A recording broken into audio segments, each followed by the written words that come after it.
പിശാച്ചിനെ തന്നെ കെട്ടണം ഈ മുതുക്കന്. ഇങ്ങോട്ട് നടക്കടാ. പോട്ടെ മോളെ.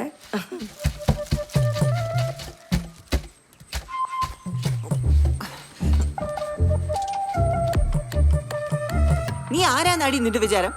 മൂക്കിലെ പല്ല് മുളയ്ക്കാറായി. അവനെങ്കിലും നിന്നെ കെട്ടാന്ന് സമ്മതിച്ചില്ലേ, അതന്നെ നിന്റെ ഭാഗ്യം. അയ്യേ, ആ കൊഷ്ണാപ്പനെയോ? അമ്മ തന്നെ കെട്ടിക്കോ. ഓ, ഇത്രയും കാലം എന്നെ കെടുത്തത് പോരെ മോളെ. ഇനി നീ അമ്മേനെ കെട്ടിക്കാൻ നടക്കുന്നു അസത്ത്. അതേ, അമ്മ തന്നെ കെട്ടിക്കോ കൃഷ്ണാപ്പനെ. ചേച്ചി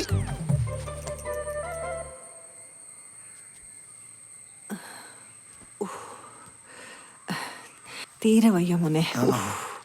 ഞാൻ ഈ സ്വീറ്റ്സ് തരാൻ വേണ്ടി വന്നതാ.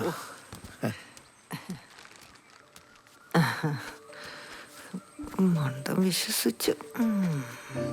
എന്നെ വീണ്ടും നാണം കെടുത്തിയപ്പോ സമാധാനമായല്ലോ നിനക്ക്? എങ്ങനെ നടന്നിരുന്ന ഞാനാ? നല്ലൊരു ജോലി ഉണ്ടായിരുന്നു, അതും പോയി. നീ ഇങ്ങനെ നടന്നോടി, ആർക്കും വേണ്ടാത്ത അസത്തെ.